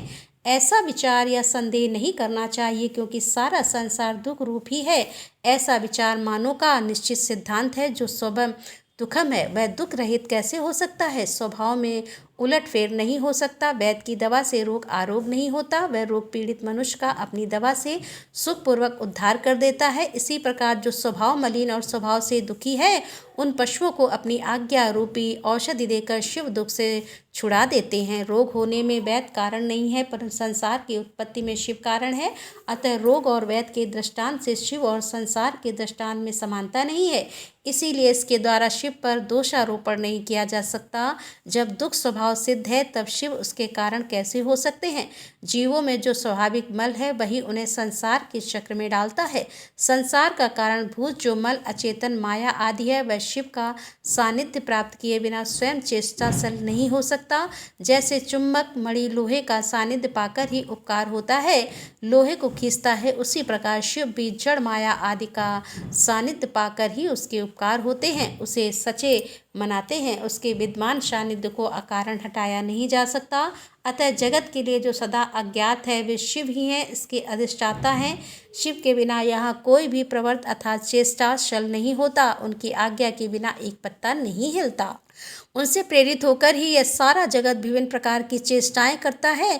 तथापि शिव कभी मोहित नहीं होते। उनकी आज्ञा रूपणी जो शक्ति है वही सबका नियंत्रण करती है। उसका सब और मुख और उसी से सदा इस संपूर्ण दृश्य प्रपंच का विस्तार किया है। तथापि उसके दोष से शिव दूषित नहीं होते। जो दुर्बुद्धि मानव मोहवश इसके विपरीत मान्यता रखता है वह नष्ट हो जाता है। शिव की शक्ति के वैभव से ही सारा संसार चलता है, तथापि इसमें शिव दूषित नहीं होते। इसी समय आकाश से शरीर रहित वाणी सुनाई दी। सत्यम, ओम, अमृतम, सौम इन पदों का वहाँ स्पष्ट उच्चारण हुआ। उसे सुनकर सब लोग बहुत प्रसन्न हुए। उनके समस्त संशय का निवारण हो गया तथा उन मुनियों ने विस्मय होकर प्रभु पवन देव को प्रणाम किया। इस प्रकार उन मुनियों को संदेह रहित करते भी वायुदेव ने यही नहीं माना कि इन्हें पूर्ण ज्ञान हो गया, इनका ज्ञान अभी अप्रतिष्ठित नहीं हुआ। ऐसा समझकर ही वे इस प्रकार बोले। वायु देवता ने कहा, मुनियों, परोक्ष और अपरोक्ष के भेद से ज्ञान दो प्रकार का माना गया है। परोक्ष ज्ञान को अस्थिर कहा जाता है और अपरोक्ष ज्ञान को सुस्थिरा युक्तिपूर्ण उपदेश से जो ज्ञान होता है उसे विद्वान पुरुष परोक्ष कहते हैं। वही श्रेष्ठ अनुष्ठान से अप्रोच हो जाएगा और अप्रोच ज्ञान के बिना मोक्ष नहीं होता। ऐसा निश्चय करके तुम लोग आलस रहित होकर श्रेष्ठ अनुष्ठान की सिद्धि के लिए प्रयत्न करो। दोस्तों, वायवी संहिताओं में जो ज्ञान आपको प्राप्त हो रहा है यह पूरी तरह से पूरे शिव पुराण का निचोड़ है। ये कहिए कि सार है। इस संहिता को समझना थोड़ा कठिन है, इसीलिए सारी संहिताओं के बाद इसको दिया गया है। मतलब सबसे अंत में वायवी संहिता आती है। इस संहिता में जीव को मुक्ति का मार्ग बताया गया है, क्योंकि जीव का लक्ष्य होता है शिव से मिलना। और जब जीव शिव से मिलने के लिए प्रयास करता है, अथक प्रयास करता है, तभी उसका शिव से मिलन हो पाता है और तभी उसकी मुक्ति हो पाती है।